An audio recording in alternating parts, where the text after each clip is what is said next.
Welcome to the third edition of Unfit to Print. This is a weekly U.S. News Roundup working to cut through the billionaire-owned media's BS and keep you caught up with what you need to know.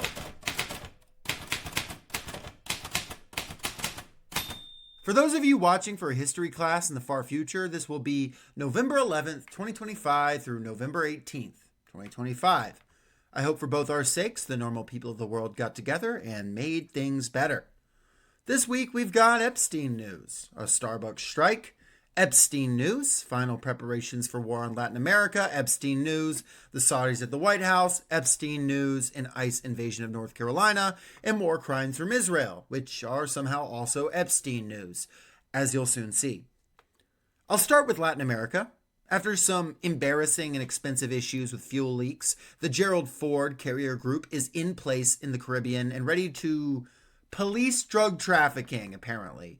More strikes have taken place on alleged drug boats, and I say alleged with serious emphasis because the proof doesn't exist at any level of the claim still.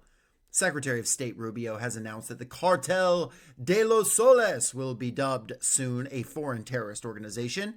What is this cartel? Well, it's what they're calling the Venezuelan government, which Rubio and Trump are now dubbing illegitimate, with the latter claiming this gives them legal right to bomb the country. CBS News confirmed that Hegseth is presenting bombing plans to Venezuela to Trump, and President Maduro is calling his people to prepare for guerrilla war, if need be. Similar allegations are floating about the government of Colombia, to which Gustavo Petro, president of Colombia, replied, quote, "A clan of pedophiles wants to destroy our democracy. To keep Epstein's list from coming out, they send warships to kill fishermen and threaten our neighbor with invasion for their oil. They want to turn the region into another Libya." It's hard to argue with his reasoning. The people of Latin America, more broadly, seem increasingly hostile to U.S. imperialism, with Trump-aligned President of Ecuador, Daniel Noboa, last week failing to pass a public referendum allowing for new U.S. military bases in the country. The economy is in serious trouble. We'll talk about it on this week's Workers Lit news show, but the AI bubble, and yes, it is a bubble, is showing signs of instability. September job numbers will come out next week from a recently reopened federal government, and we may never get October numbers, but they don't suggest good things.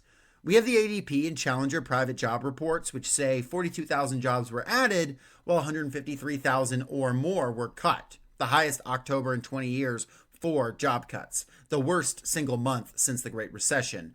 Amazon's cutting, General Motors is cutting, IBM, UPS, Microsoft, Paramount. We'll see what happens. The Trump White House is trying to say they've been all about affordability, but the math doesn't bear that out. Consumer spending is down. They put out completely cooked numbers about Thanksgiving being cheaper this year than last year, cutting more than a fifth of the items at the table. And they're using what political leverage they have to hollow out institutions that could make a difference right now, like the Consumer Financial Protection Bureau, which Russell Vought is using legal loopholes to defund after losing mass firing battles in court. This has been, in my opinion, Trump's worst week ever. Maybe that's why he chose to spend Monday with his buddy, Crown Prince of Saudi Arabia, mass murderer, and new owner of Call of Duty and Madden football, Mohammed bin Salman. The Crown Prince is seeking new security agreements with the United States, similar to the deals signed with Qatar recently. Trump wants bin Salman to normalize with Israel, something the Crown Prince would be more than happy to do, if not for the pesky fact that his people almost unanimously frown on fellow Arabs and Muslims being mass murdered. Doubtless, the two also discussed further plans to mitigate the absolute ass-beating the U.S.-Saudi-UAE coalition received in Yemen, and to scheme about butchering the population of Iran. Just what you do with your buddies. Speaking of mutual buddies, Epstein's email trove alleges Trump received direct bribes in the hundreds of millions from MBS. So make of that what you will. Which brings us right into Epstein. Last week, House Oversight Committee released tens of thousands of emails from Jeffrey Epstein containing some truly wild stuff. These have everything from famed economist Larry Summers complaining to Epstein about the friend zone and cancel culture, to Epstein repeatedly mentioning his buddy Trump. Trump's name appears more than 1,500 times in the released documents. Their time spent trafficking young women, and Epstein ominously stating he could take Trump down mere months before his mysterious suicide. Other fun tidbits were Epstein's close relationship with tech freak and J.D. Vance puppet master Peter Thiel, proof of him hanging out with Steve Bannon, and a shocking amount of interaction with high-level journalists like Landon Thomas Jr. of the New Yorker/New York Times, and others who were protecting him in the media. Trump has lost control of his coalition on this one. MAGA stalwart Marjorie Taylor Greene has fully defected, she and Trump publicly declaring enmity. Dozens of House Republicans were begged not to revolt on this issue by Trump to limited success. It's gotten to the point where Trump has now reversed, calling for the release of the Epstein files, presumably in an attempt not to be embarrassed by his own party voting against him. I'll note he said they'll only release what they're legally entitled to and has ordered the Department of Justice to investigate Democrat Epstein connections, which, hey, I'm all for, but let's bring down all the crooks, including Donald Trump. It's also messy and embarrassing that one could almost miss the Epstein emails further confirm a long-known fact, that Epstein had an extremely close personal relationship with Israeli Prime Minister Ehud Barak. On top of that, we find that Israeli intelligence asset Yoni Karin spent weeks at a time at Epstein's Manhattan home, and shockingly, Epstein was involved in, and I'm not kidding, negotiations between Israel and foreign nations. He helped establish a back channel between Israel and Russia during the Syrian civil war, helped sell Israeli surveillance tech to the Ivory Coast, and helped broker an Israeli security agreement with Mongolia. I'll be honest, the Epstein-Israel connection always seemed a little too cute for me, all the conspiracies tied up there in one place like a movie. I tended to downplay it, but the evidence is now insurmountable. Jeffrey Epstein was, at the least, a high-level Mossad asset. To be clear, this does not mean he worked for Israel per se, but rather shows he sat at a nexus of imperialist intelligence services, tech oligarchs, and corrupt politicians, presiding like a broker from hell itself. Epstein seems to have been the sex and secrets dealer for the entire American empire, from Washington to the Caribbean to Tel Aviv. I suppose I should mention the doings of the 51st state.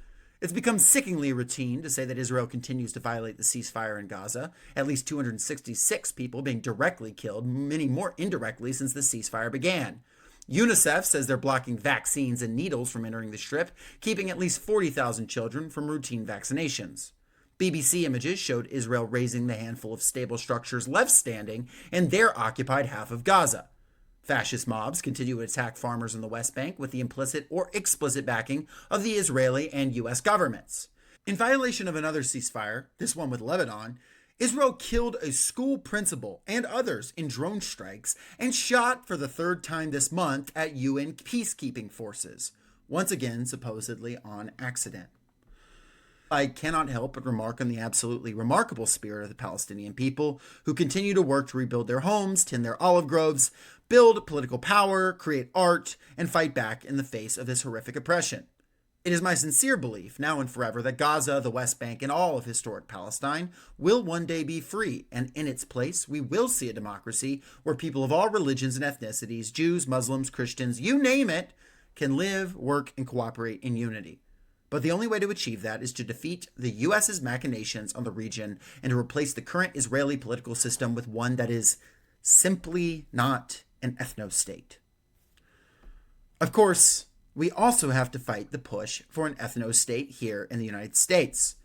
Operation Charlotte's Web has been launched in North Carolina, with ICE agents flooding the streets of Charlotte and arresting dozens in brutal raids.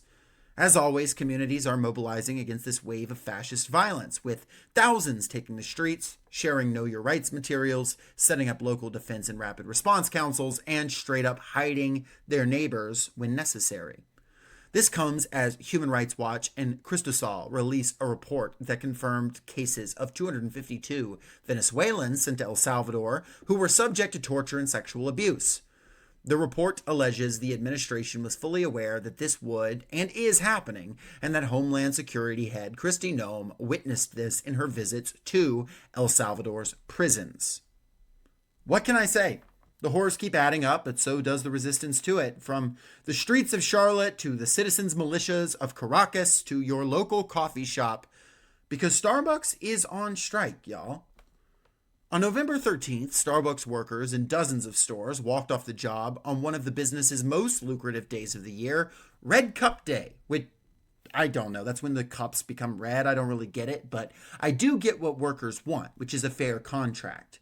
Despite the union having existed for years, Starbucks refuses to properly negotiate with its workers' union, using repressive and technically illegal tactics to suppress the fair bargaining and union organizing practices, and has even stooped to accusations of the union being a threat to public security.